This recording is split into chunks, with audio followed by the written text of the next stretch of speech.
Go away. I think we're live now. We are. Here we are. It didn't Is do it the showing whole. it? Sometimes it does like the whole countdown. It didn't do it this time. We were just in it. Yeah, we just do it. I was like, what's happening? Okay. Well, I got a notification. We're at least going. We passed that part of the technical difficulties. And we're live, Conflict Radio. How's it going? Today, It's going good. this is the podcast that we talk about marriage and different relationship advice that we give. And we also like to have. Ooh. Oh, thank you. We got some feedback on stuff. Is Kobe ready to come on? I mean, you've seen what we just got from him. We got That is the true. highway golf course view with babies in the background and him complaining about his headphones. So Yes. that's as ready as he's ever going to be, right? But why are we here, Jared? What are we talking about today?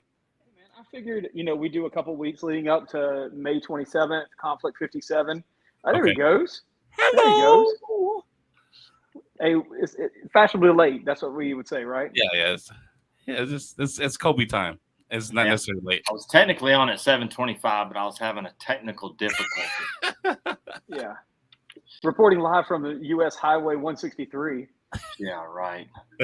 What's up, guys? Conflict fam, we back at it. Yes, back at it. Columbia, South Carolina. Yeah, man. So that's what Sam was just asking. Like, what are we doing this for? And I figured it would be good to get on here and shake it up. Shake the bushes a little bit. Give everybody 20, 30 minutes. Once a week leading into Conflict 57 on May 27th and at the Jamil Shrine. And then we'll see how it goes, and then maybe turn that into doing a little follow-up going into the next show, which would be June 24th in Augusta, because I love both these fight cards, man. And we'll get to touch on the fight card that we have right now for Columbia and just kind of talk about what everybody's been doing, man. Yeah, it'll be dope. This is it's going to be a good card for sure, man. There's some on here that I don't mean to jump the gun a little bit, but I'm a little excited for, man. The Asheville crew, Steve Creepy Weasel's bringing a slew of people. I'm excited for those guys, and it's going to be a crazy fight. Yeah, I like that you have all the major gyms that are in Columbia compete. Everyone's competing. They at least have like one or two guys on there, and or two more, competing. So I enjoy that. So that's pretty neat. Yeah, that was probably one of the first goals that I set out, was trying to make sure that if a gym wanted to be represented, they had at least two from each gym. And then, unfortunately, just because of their availability, Source Summit didn't have at least two. So I offered Nick a few guys and girls for his crew, but they don't have 15, 20 fighters anyways. And so Alexa still trains there. So, they get some love from the main event, but she also is training with everybody, it seems like, in South Carolina, North Carolina, and Georgia right now. But yeah, man, with Tim Goodwin and TNT, having Spartan with Gibson and Nate over there training those guys and girls, having somebody represent Warrior Warehouse, and then somebody representing Source Summit. I mean, collectively, I think there's 9 fighters, if I'm not mistaken, including Lycan, who will have a debut, and they'll also have Colin Godbout on the card. So you got 9 Columbia fighters that's on the card competing. I think that's really cool to have as a welcome back, Yeah, and then how many pro fights are there? So there's 4 pro MMA bouts, and then there is that combat jiu-jitsu, which is technically between a pro MMA fighter and Maria Rios, who is a brown belt, versus Colleen Daly, who's a purple belt, who's an amateur fighter. You're doing that slap. Yep, they're going a little slap tackle, and that's an ATT Asheville, as Kobe alluded to, with Steve Creepy Weasel, and Maria is she's cross training right now in Jacksonville Jacksonville, North Carolina, that is, in a few different gyms, and so we were hoping to see her fight pro MMA. But the timing is not right for that. So it was cool that she was still able to do the jiu-jitsu stuff, Yeah, that's pretty. I like that as a new addition, because this is the second time we've had that on Conflict Show. So I think this is a really good addition to the cards. You know what I mean? It changes it up a little, something different, and you still possibly see someone get knocked out. You know what I mean, or finish that way. So Yeah, I mean Trent's, kind of established like let's try to make this happen on the last Charleston card, Trent Creech, Yeah. that is. And so not only does he say, hey, can we find somebody to do this? And then knowing that it was going to be exciting. He's also, a higher level guy in what he's doing. And so I think that's going to be the goal, because we had a lot of people hit me up after that fight and say, oh man, you're going to do combat jiu-jitsu from now on. I want to be a part of it.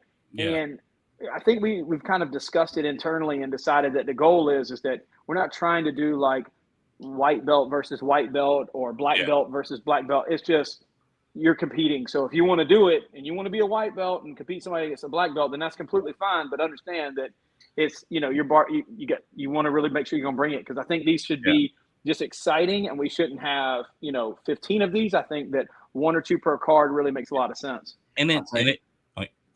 I was just gonna say, I'll tell you boys right now, the sport that's definitely not for Kobe is that. Just saying, hate to knock on myself here, but I'm already very prone to be taken down and slapped on a little bit. But if that's the only goal is to lay on me and beat the hell out of me, nope, not for me. You gonna pass on that one? Pass on that one. Now, if there's anybody out there that wants to stand and bang the whole time, now I'm all ears. But last, I don't know, 12 or 15 fights, nobody want to do that. Well, I mean, they do the small glove Muay Thai stuff now. Well, I asked about that, and they said that the pros couldn't do that. Oh, the pros can't. Yeah, so it's state by state on on who will allow what, and so you got to remember that a state that's sanctioned, that's governed by the ABC, that's hardcore ABC, you've got to get that special provision approved, and you got to go, and then you also have to find the fighters that do it. But I don't really want to put a bunch of shine on the sport right now, because I'm still undecided on where I stand on the whole bare knuckle thing. But I think that if any state has approved bare knuckle, they're going to approve MMA, kickboxing, Muay Thai with those gloves on. Yeah, well, they should. I mean, we just had a bare knuckle event out in Myrtle Beach, right? We had 2. We had one in Greenville. Rock Hill, Rock Hill, and then we've got one coming up like in 10 days or something in Greenville. In Greenville. And and so personally, right now, it's not for me.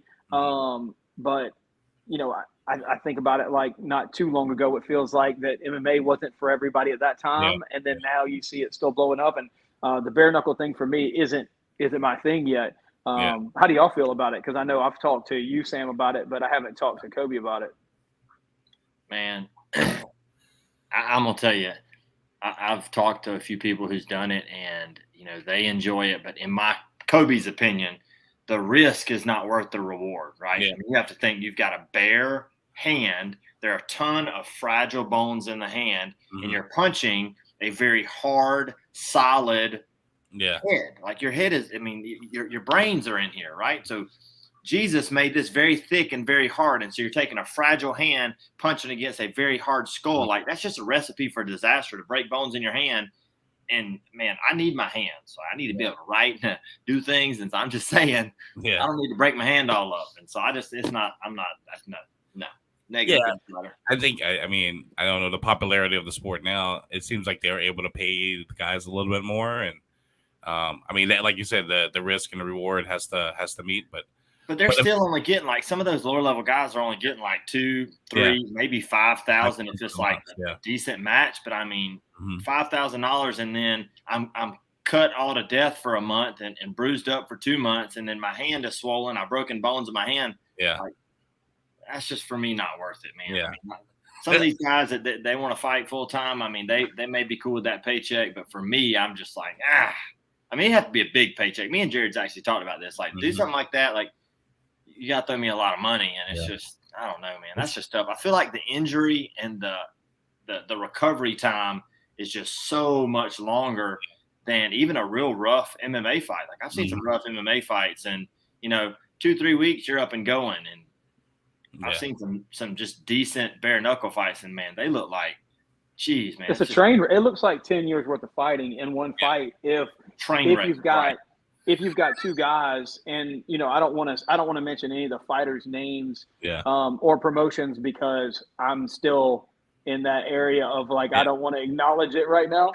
But I'll just say it this way: if you've got two talented guys or girls and they get into the cage and they're not the type that gets TKO, knocked out, or anything like that really quick, after the duration of whatever that fight time is, they look like they have either irreparable damage, or they look like this is type of scar tissue that's going to open up every single time, right? Oh, yeah. And I know I had this conversation with a guy today who just got an offer to fight bare knuckle MMA this weekend for $5,000, right?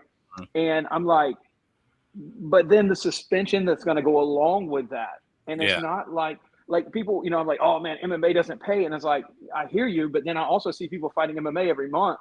Yeah. That also say it doesn't pay. And I guess that's really what it comes down to, is like, do you want to fight something like bare knuckle, like what Kobe said? Do you want to fight it like twice a year for $5,000 when you can? I mean, I guess the good thing is that you can get to the top of that sport very quickly right now. Yeah. I was talking to Jeff Grady about that, and he said he thinks that that's probably the biggest thing that people are looking at is that you can't, it doesn't matter what you do, you're not getting to the UFC from right now to the end of the year. But you can get to almost the top of bare knuckle from right now to the end of the year, depending on the weight class. 3 to 4 good fights. Yeah. Yep. 3 to 4 good fights with some quick knockouts, not taking a lot of damage. And by the end of the year, they're like, wow. Yeah. They're offering you title fights. Yeah. You know what I mean? In the hard, in the top two largest promotions in the world for that particular type of fighting. So, it's interesting, man, because there's people who are like salivating about it, and they get really excited, and I look at it and I think to myself, they're super, it's almost like a bloodthirsty type of thing, right? It's like animalistic, and I appreciate that. But those are the same people, I feel like, when I go to talk to them, they tell me there shouldn't be soccer kicks in MMA or knees to the head of a grounded opponent, and I'm like, but why is this, right? Yeah. And I'm like, I guess the more you start opening up that window, then you start talking about people fish hooking and things like that being okay. But hey, man, teach their own. And I know that the different styles is what we've been looking at since we've been back after having a little COVID break and whatnot, and doing these kickboxing, Muay Thai, kickboxing and Muay Thai with small gloves, doing combat jiu-jitsu now, and really kind of mixing it up. And I think that's enough variation for us to not even be interested in going into that bare knuckle market, personally. Yeah, everyone should know their lane and where they're good at, and I think the lane that we have is really good in creating. So, well, with that being said, I mean, if South Carolina has approved bare knuckle, why have they yet to approve pros with small gloves, kickboxing with small gloves? And maybe that's just part of it going in front of the board, somebody asking for it, and it just being approved at that point. Yeah. But see, in Georgia, you cross over that state line, and they haven't approved bare knuckle. I think that most people who have looked, they didn't approve the global rule set for MMA yet either. Yeah. They approved the ABC version of it. They didn't approve the knees to the ground, the knees to the head of a grounded opponent, and some of the different scoring systems that are out there. And that was in December of last year. Yeah. If I had to guess, Georgia's probably going to be one of the slower states to do that. I would not see a bare knuckle fight go into Atlanta over the next year or two if I had to guess. But I could be wrong, but I just don't see it. Well, talking about the fight card, all three of us have it.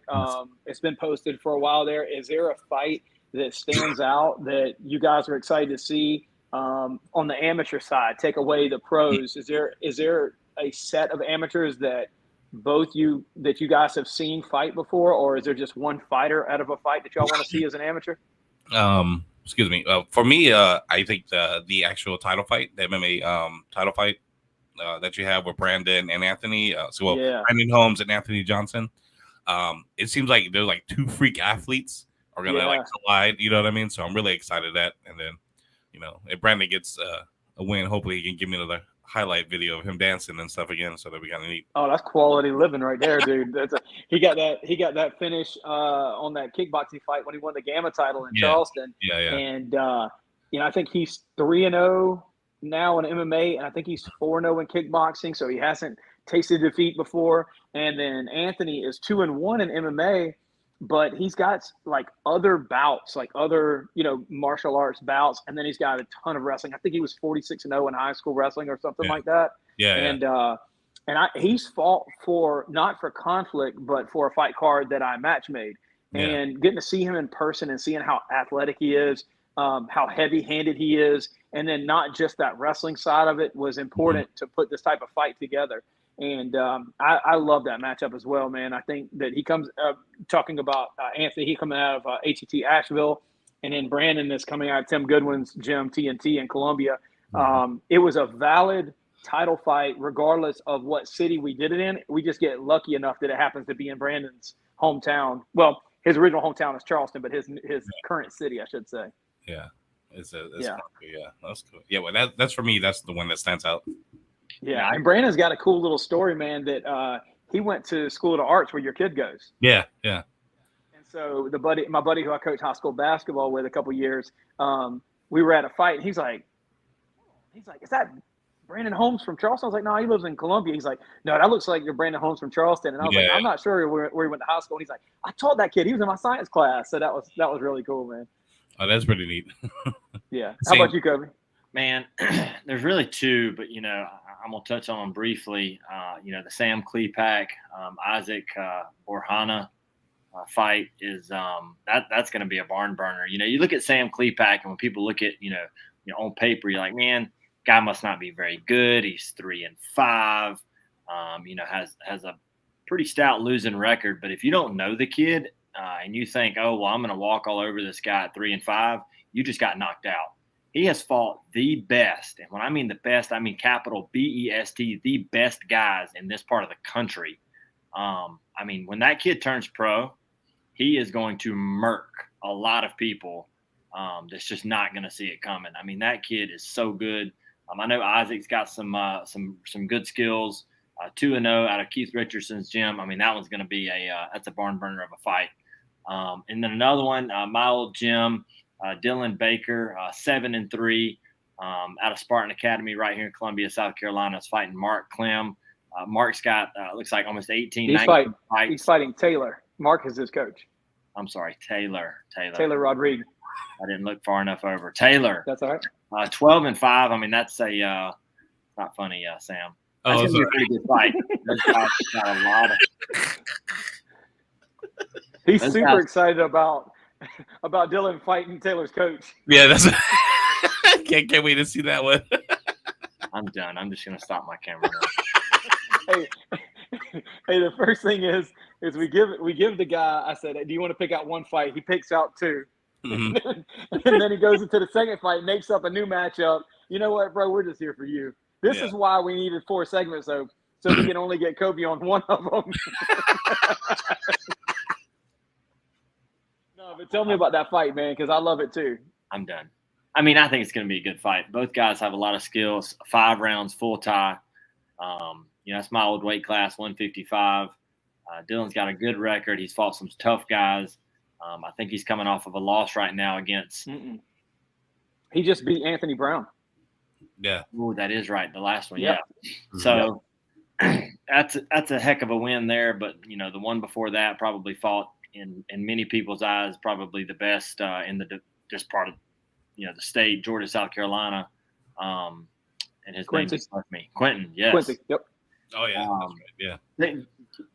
Good fighter. I don't know a ton about Taylor, but with a 12-5 record, he's definitely been around the block plenty. So I know a little bit about the gym, but I think that's going to be a good one. That'll be one to keep your eyes on for sure. Yeah, I like both matchups. I'll touch on the two briefly that you mentioned. You're talking about Sammy being 3-5. If I'm not mistaken, he's like 5-1 in kickboxing or Muay Thai. And then, so if you've seen him fight, everybody always talks about when he walks out of the cage, you're like, dude, I love that kid's stand-up, and I think his first fight for us when he was like, I want to say he's 14 or 15 years old. Kelly Anderson brought him to Columbia to fight whenever he was a teen. And so we got to see him then, and then to see him when he came back in November of 2021, and he fought Quincy. And it was just such a good fight. And then to see the evolution of his game, and then just remember that this dude is like, I think he might be about to turn 20. I don't even think he's that old. I think he's like. I know. I think he's 19. Yes, but Yeah. that kid's hard to handle. Like if you, He is. Jared, if you called me, and I'm just going to be straight up here, if you called me and said, "Hey, man, 145 plus 2, I want you to fight Sam Klepak," I'd be like, "That's you know what? I ain't really tall order. I'm gonna have to pass." I mean, that kid is good. That joker. Yeah. I'll tell you, if he stays on this road, he's going to do really big things. Whether it's MMA or kickboxing, he's going to do some big stuff. Steve Montgomery and Sean Dillon, I feel like, have done a great job, regardless of his record, of letting him see his weaknesses by fighting. So many fighters don't want to take on that challenge, or coaches for that matter, don't want their fighters to take on a challenge because they're afraid of having an amateur record of 3-5. Mm-hmm. But I would argue that he's going to be more prepared at 3-5 than the typical guy who's at 4-0, 5-0. But that's why they're taking a fight against somebody like Isaac, who's undefeated and is an excellent grappler, is going to go right after what Sammy's weak point is, right? Yeah. And Sammy's been working on that. And it's not like you can see he keeps getting better and better and better at it. His jiu-jitsu's solid. I mean, that fight that he put on in Greenville that you were at, Kobe, whenever he fought Titus and lost that fight, I think all of us sat there like, wow, this is amazing to see from a young kid like this. And he lost that fight. But if you're there, you kind of walk away from that one going one more round, and it's that decision flips the other way. Yeah, stylistically, this fight with him and Isaac is spot on. It's going to be a good one. And then talking about that tie fight, that tie fight, 5 rounds between Taylor Rodriguez and Dylan Baker, or whoever you want Dylan to fight, I think is the perfect timing for that, man. With Dylan just beating Anthony Brown, which was he didn't. I know you weren't at the fight; it was in Beaufort. But Sam was. Would you watch that fight online, Sam? Yeah, I was busy getting crunk with what's his name? I'm not doing this. You're not doing that? Okay. I was at another show that had really good live entertainment. Kobe, have you there's a show that happens every now and then, and there's live music. Well, okay, I don't blame the artists. Okay, like I think like the promotion did the guy, they kind of that one. Yeah, so because they had it in the middle of the cage, like if they gave him tough. Yeah, if they gave him a stage with like sound and lighting, I think he would have been able to perform, because then you can hear the music better. You know what I mean? It's just hard to do that with like a PA speaker, just like one PA speaker, and you're in the middle of a cage, and you know what I mean? And then there's that barrier between the cage and the fans. So it's like you're really performing to someone who's 12 to 14 foot away. Kobe, what does Kobe want to say? We're not saying names or anything. I mean, I know what y'all are talking about. Yeah, I have a lot to say, but I'm gonna keep my mouth shut. Yeah, I mean, his earlier stuff was pretty good. You know what I mean? Yeah. You know what? No. I had to do the cage stuff. I had to we built the cage, and I had to stay and watch the cage. We must not be talking about the same thing, then. I'm thinking something different. And the gloves. This don't have anything to do with the cage rental where I thought you were at. Yeah, this was a fight. A fight. It was a fight, and it was a fight. I'm not. That's not what I'm thinking about. But okay. Oh, he's thinking about something else. Okay. The drag show down there. Oh. But yeah, so back to the point, which was Dylan fought Anthony in Beaufort, and we had put that stream up so that he could watch, or whoever could watch, to see the fights. And I thought that fight was going to be just terribly close, because Anthony had just fought Taka and had beat Taka really well in Charleston. And I saw that momentum that he had. And then he got in that fight from Dylan. I don't know if it was the weight class or maybe just, limited preparation at being a couple weeks apart. But Dylan really did. He took it to him, man. It was impressive, Dylan is getting better every time. He gets better every time. Yeah. I was about to say that. I trained with him, for a long time, and not to put any shade on anybody else there, but he can be difficult to deal with. His style is very different. There's a lot of guys that are good at that gym. Taka's one that he's very different. Coming from a Japanese descent and trained over there, like he's tough to deal with. And he's the same way. Dylan's the same way. He's sometimes difficult to deal with his style. And I did not watch that fight. If you just told me the names, I would probably say that's probably going to be a pretty tough one, but be pretty close. But it sounds like it was not a very close fight. Sounds like. Yeah, it was, and it was impressive, and I hope to see because I feel like Dillon versus Taylor should be a very tough fight for both guys, and I hope that Dillon can take that momentum and carry it in, and then Taylor can carry that same momentum, and we get to see that clash of titans that everybody wants to see. And just, for the sake of time, I don't want to stay on here for an hour and kill you guys' night or anything like that. But I do want to make sure we touched on just a couple of those fights. I didn't pick out one because you guys kind of probably captured the three that if I had to flip a coin and choose from. So I'll jump on the pro side, and we will just talk about all four of these fights in general really quick. And then as we come in next week, Sam, we can talk, chop it up about these four fights again. But real quick, we've got Hunter Spahar making a pro debut against Khalil Pettiford. Hunter's out of TNT, out of Columbia, South Carolina. And then Khalil is out of Elevate MMA in Durham, North Carolina. Both guys making their debuts. Khalil's undefeated in MMA, undefeated in kickboxing. And then Hunter is well known in this area, 7-2, 7-3 MMA record as an amateur turning pro. I love the fight. Your spreadsheet has the wrong weight class. I put it down as a flyweight, but for sure. Yeah, they're 170 pounds. But I think that one is going to be very interesting because Hunter has changed and evolved into a multifaceted fighter who's got good kickboxing, great wrestling, and we haven't even really had to see him implement jiu-jitsu and things like that. But on the other hand, Khalil is knocking out everybody. Like he has in his MMA fights, he has not fought for 30 seconds yet. Yeah, I was trying to look and see how many fights he had kickboxing and Muay Thai, but I can't find him yet. Yeah, he's only got a couple of those, and he's got just a handful of MMA. But collectively, he has enough to make this fight happen. And nobody really wants to fight this guy at 170 pounds. Like, again, you're talking about his last two fights was a combined 50 seconds or something like that. Yeah, his last two fights, he had a 29-second KO and a 23-second KO. That was the last two MMA fights. That's right. That's a little nasty. Yep. And then so I love that matchup. It's kind of like starting off the pro MMA side, and then we're going to roll right into another really good one between Jacob Romano versus Colin Godbout. Romano comes in undefeated 3-0, a guy who's got probably 15 or 20 amateur fights before he went pro, fighting out of Upstate Karate. Coach Ray Thompson, Weston Wilson. They're going to come in out of Simpsonville. He's going to be prepared, man. And then and they're very familiar with each other too. And Colin's coming in. He's riding a 2-0 current record as a pro, fighting out of Jimmo and out of Lycan in Columbia, and then traveling up to Jimmo as well. And can't say enough about both of these camps that these guys have, how prepared I feel like these guys are going to be for this fight.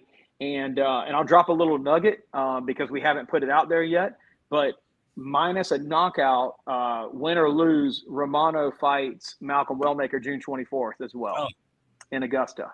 Nice. So he'll go from fighting Colin, who's primarily, I think everybody would know as a grappler. And that'll be on May 27th, and he's accepted the main event slot to fight Malcolm. Completely different style fighter in 30 days. And I think that just for the viewpoint that I have of Romano just shows who he was as an amateur and who he's trying to be as a pro, Jacob is fighting Malcolm, win or lose? Win or lose. Man, got to set a cojones on him because and Malcolm fights this weekend. Yeah, he fights this weekend on that XMMA show. Yep. Oh yeah. Wow. No, not XMMA. Oh, is that? What is that? No, I think it's like in Kentucky or something. I didn't even recognize the promotion. Oh, okay. Yeah. I'm wrong. That's gonna be a nasty one. Yeah. Both those, Colin and Jacob. I mean, they're both. They're gonna be prepared. Ray Thompson. He doesn't put anybody in the cage unless they're prepared. So we know Jacob's coming prepared and ready. And Colin is. I've never seen him unprepared. So that's gonna be a good one. Undefeated. Yeah, somehow those got to go. somebody's always got to go. And then if Romano finds a way to get a win against Godbout, comes in at 4-0, and if Malcolm wins this weekend, he comes in at 4-0, and then the next month, if somebody's always got to go again, you know. Yeah. But let's move into this co-main and the main real quick. And I do want to make sure I give a shout out to what's up. I was about to say, this co-main event is a shocker. The Yeah, great oh, yeah. Kelly is coming out of retirement. I don't even know what to say, man. I'm mind blown. When you called me and said he was fighting, I was like, wow. Yeah, I mean, didn't last time he fight like they had Blackberries for sale, like for cell phones, right? He didn't fight that long time ago, but the dude didn't he fight on a UFC show? So he was on the Ultimate Fighter, and yeah. then he went through the lightweight division for Bellator. And when they used to do the tournaments all the time, I don't know if they're back doing tournaments now. I don't follow Bellator anymore. But he went through the lightweight tournament, made it all the way to the finals, and lost against Liam or somebody. But the guy, he's like 6'7", 205, and he actually caught Kelly in a reverse triangle. Oh, that's right. Yeah, I from the bottom. From the bottom, that's right. I remember he did the UFC show, the Ultimate Fighter. I call it the UFC show, but I remember he did that, and I thought he fought on their finale one time, and then went to Bellator for the tournament. No, just because I do know the backstory on it, and one day we'll get him on here to tell us the little bit of a crazy story that went behind the Ultimate Fighter. But more or less, they told him he was going to be on the show. Then they told him he wasn't going to be on the show, and they went back and forth like 4 times. So he was getting ready to get married and got fat, out of shape, because they had told him no and yes, back and forth. And then right before, they called him up and was like, "Hey, we do want you out here." And he's like, "Of course, you're going to take the opportunity." And when he goes out there, his first matchup is against his college wrestling teammate, Corey. I can't remember. Yeah, Corey. That's right. Yeah. Like, he was in the UFC for a while. Like, he was doing really well, but he left. I'm not. Yeah, and then I think he's in Bellator now or something like that. Yeah. Yeah. And so, but man, like you said, Kobe, like it was a shock for you. It was a shock for me because he and I were talking about other matchups on the card, and then who I had Randy Billiot fighting out of Louisiana, and how the fight that I originally was trying to put together didn't come together.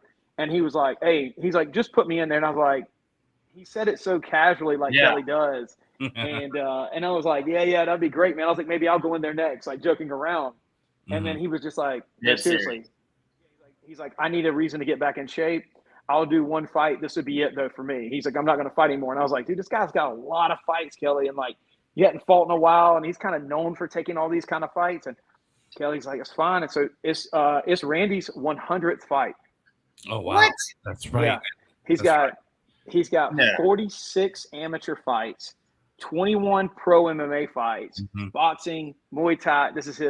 He has 99 total fights right now. Oh, all of them combined. All of them combined. Okay. Yeah. I thought you meant like, you know, there are not just pro MMA. But still, that's still a lot. You know what I mean? You got to think about it. Yeah. His 46 fights came in 3 years as an amateur. He fought 46 times in 36 months. Yeah. Good God. I'm actually going to talk with him every other weekend, every third weekend. You gonna do what with him, Sam? Oh, we're gonna talk on Thursday. Oh, nice. Yeah, we're gonna do the podcast on Thursday. Wow. But yeah. Hey, man, like if there was 2 guys to have on this card for Kelly to be matched up with somebody, and then Randy to have an introduction to conflict, and that kind of, like, they're both really cool, really good guys. Like I'm super like.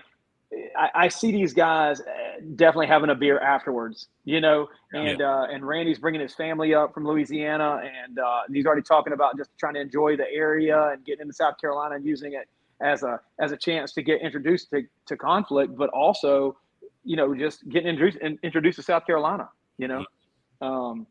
But I'm with you, man. I think it's a cool fight for Kelly to come back to, as far as it being in Columbia and him having graduated, you know, in that area from college. But then also it's his last fight. So it feels very fitting that, like you on our Conflict 50, Kobe, you were the first fight on the card for Conflict 1, and then the last fight for Conflict 50.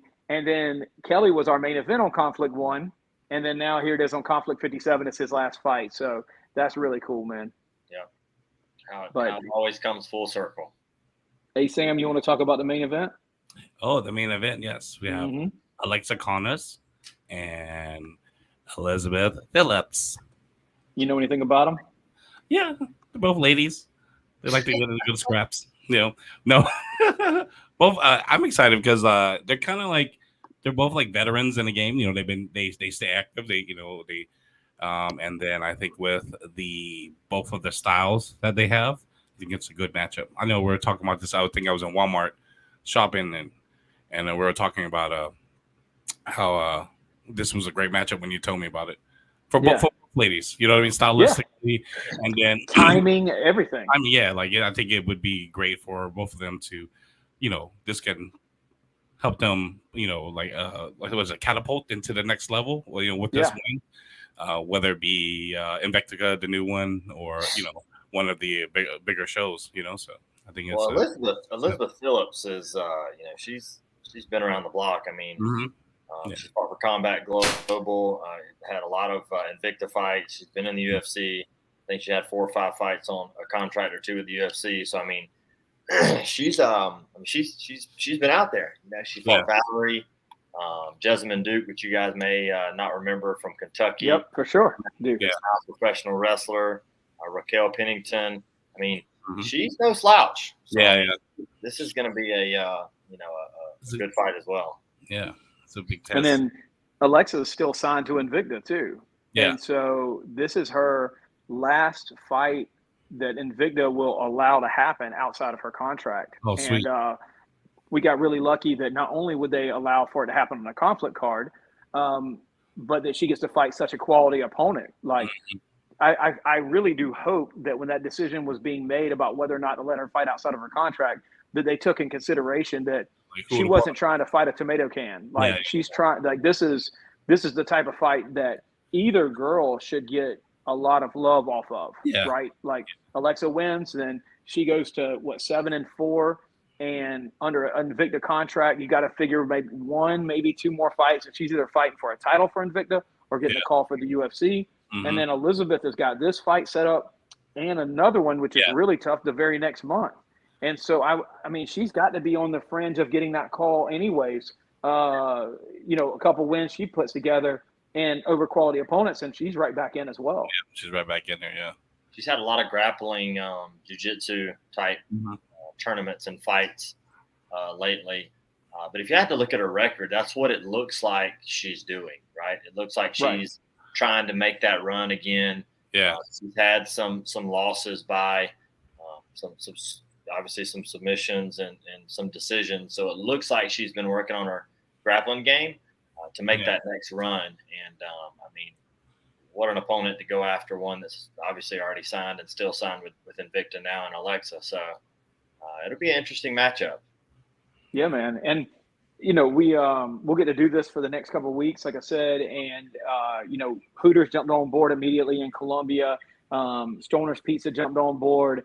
And we're super happy to be able to do our weigh-ins and after party at Peebles in the Vista. I'm excited about it. We always have a good time. Sam Kobe has got a team together. He's going to be hosting the weigh-ins this time. So you'll be free of the mic, and we'll get to see what it looks like for a professional or semi-professional to be on the microphone for that. It's terrible. I mean, less professional, probably the worst thing you've ever seen in your life. It'd be good to sit back and enjoy the weigh-ins and let somebody else worry about everything, for sure. Because I know there have been many nights that Jared has done it almost by himself, and in the nights that me and Jared have done it. So to sit back and then just enjoy a drink, and watch you guys do your thing at the weigh-ins is going to be awesome. So it's cool. Like I think I'm keep it kind of familiar with what everyone sees already on YouTube from like UFC. You know what I mean? Like, there's music playing, you come out, you get on a fake scale, take some pictures, you know what I mean? Then you go off to the side to the standoff, and, hopefully, somebody can stand in the middle to stop the, from people like pushing. Yeah, hopefully there's a brush up and Sam can be right in the middle of it, Kobe. I'm sitting on somebody. I'm just telling you that right now. When you see Sam's eyes, he's like, okay.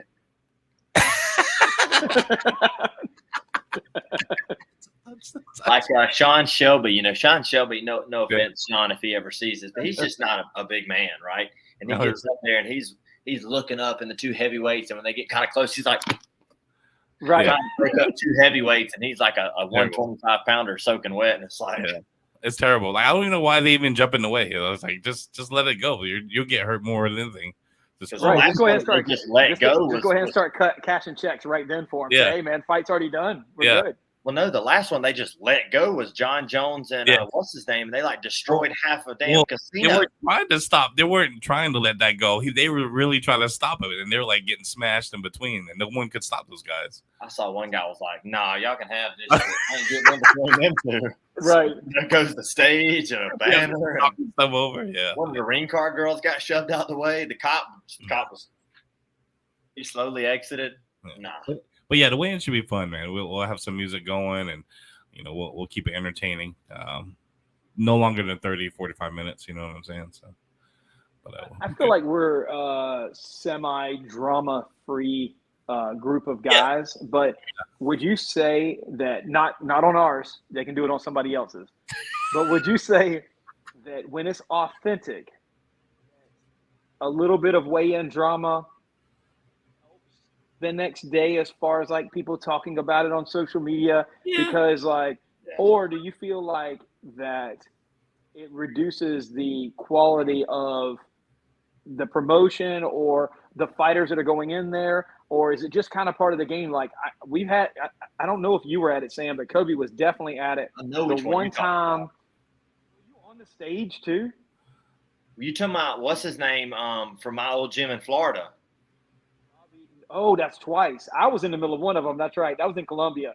That was Solo and the other guy, but nothing happened there. No, but they were trying to rip each other's heads off, and they were serious. There was no theatrics. They were dead serious. Luckily, Danny Abad was there, and then I was in the middle, and Danny was there, and I was just like, "Yo, like, what's going on?" But then, but the one I was talking about was Robbie and Nate's guys, and I think Robbie slaps one of the guys, and it just got really stupid. And that was in Savannah before a Hardyville show. And the one thing that I kept thinking about to myself was I hated it because I don't really want that. That's what the whole cage is for, right? Let's just either do it in the gym or do it in the cage, but let's not do it in between when there's kids there, right? And so because that's the one red flag, right? But it happened, and then all I knew was like it wasn't going to sell any more tickets or anything like that. But I knew it was authentic, so I knew the next day they were going to try to rip their heads off. But I keep hearing of like some higher level promotions kind of telling guys to like lay it on thick during the weigh-ins and make it seem as if there's more to it than there really is. And I don't know if that comes across as just kind of cheesy or is it something that you can clip and go, oh, look how, I guess they can use that for make more pay-per-view buys or something, Yes. I mean, you can, but everyone can tell like when it's fake, you know what I'm saying? Like it's brought on or it's a show. Maybe it's always good. Like if one side is doing it and the other one doesn't know that it's a show, you know what I'm saying? That could you get a real reaction out of it? But like Mayweather was really good at that. You know what I'm saying? Like it looks authentic every time, right? Yeah. Even though it's all business, you know what I'm saying? He's 50 times in a row, and every time you're like, dude, I think they're about to get into it right now. Yeah. He's really good at getting the reactions from the other fighters and stuff. I think that on the large promotions where you have that pay-per-view buy, I think it probably does help because with Instagram and all the social medias these days. One little clip on Instagram, 1 million people can see it in 30 minutes. And it's like, you know what? I wasn't going to buy this car, but I'm going to buy it now because of that. Like, I think that helps. But on a local promotion, like if I put my promoter hat on, I'm like, yeah, it's kind of cheesy. Like, let's just fight tomorrow. Yeah. But then I've been a fighter and I've been there. And so there are times when I want to rip his head off. And then there are times when there's a little theatrics, which you guys may not remember, but when Paul Teague pushed me, that's right. Yeah. There was a little theatrics there. Paul was just dying to have some extra spotlight, and I was like, if you push me, I'm going to react how I would react. And so, anyways. Yeah. But, that was a good one, too. That's right. He's still trying to get that one back from you. But that's the next. Hey, we're going to bring Sam, write it down, whatever. We're definitely going to talk about that. that stupid stuff that's going on right now with the slapping stuff. We No, got to talk we'll about it. talk about the Oh slap. my goodness. No. We're not going to do it now. We're not doing it now. We're not doing it anytime soon. Yeah. That's the new sport, right? Yes, That's man. it. I don't know if I'd rather see the medieval knights in the cage or if I'd rather see the But, slapping. what better way to to promote the show by slapping your wife too? So that's good. Well, So what I was about to that say is, if somebody slaps me like that, I'm Yeah. gonna punch you in the mouth. No, but you can't consider- pivot either. I was like, oh, you can't pivot your feet. You have to stay planted. There's like so many rules to do the slaps. If you slap me like that, I'm punching you right square in the mouth. I'm gonna smoke you. We'll definitely talk about it next time. And then yeah, for sure. we appreciate it. The 5 people that are watching right now, thank you for tuning in. And we will do this next week sometime. Huh? It is. It says 5 people on my end. They might be on the live, but it's going to be out there, like Kobe said. It's going to go out there, and people are going to see it and possibly enjoy it. It went up 6. Okay. Well, There's been a let's total make of sure 185 people that's watched so far, Sam. Yeah. 5 right this very second. Oh, now it went to 6. Yeah, Now it is it's 6. 3. Oh, And now it's 8. likes. And we 4 likes. really well, Sam. Thank you. Yes. All right, guys. I will see you next time. Hey, Tiffany. Tiffany said, hey, I think we're laughing. Oh, she's doing, whatever she messaged us in the That's what it comments. is. Huh? She's got to put the kids to bed because I'm on here, so she's crying. Oh, yeah. Oh, she's crying. Yeah, That's right. All right, guys. I'll talk to you. All right, man. Later. Bye, everybody. Bye.